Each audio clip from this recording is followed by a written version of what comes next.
अमरावतीमधल्या भातकुली तालुक्यात रास्तभाव दुकानामध्ये ई-पॉस मशीनचा नेहमीच प्रॉब्लेम सुरू होता। या ठिकाणी सर्व्हर प्रॉब्लेमच्या समस्यामुळे मशीन वारंवार बंद होत होत्या।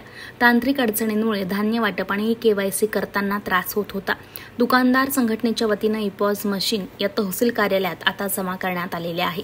भातकुली तालुका सरकारी स्वस्त धान्य दुकानदार संघटनेचे अध्यक्ष ज्ञानेश्वर सुखदेवे, एजाज अली संघटनेचे सचिव यांच्या नेतृत्वात तहसीलदार यांना निवेदन देखील देण्यात आलं। शासनाने आमच्या या मागण्यांकडे तातडीने लक्ष देण्यात यावं अशी मागणी तालुक्यातील सरकारी स्वस्त धान्य दुकानदार संघटनेनं केली आहे। काहीच नाही आहे, महाराष्ट्र शासनानं आम्हाला नवीन मशीन दिले मागील 1.5 महिन्यापासून।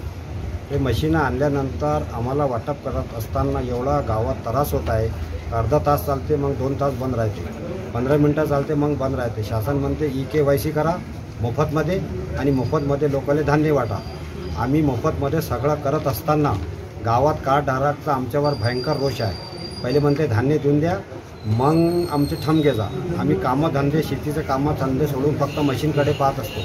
हे त्रास जवळपास 1.5 महिन्यापासून सुरू आहे। आम्ही राज्य स्तरावर शासनाकडे आमची हे मागणी पूर्ण केली आहे। जर मशीन तुम्ही व्यवस्थित सुरू न केली तर कार्डधारकाला ऑफलाईन वाटप द्यायची आम्हाला आदेश द्या।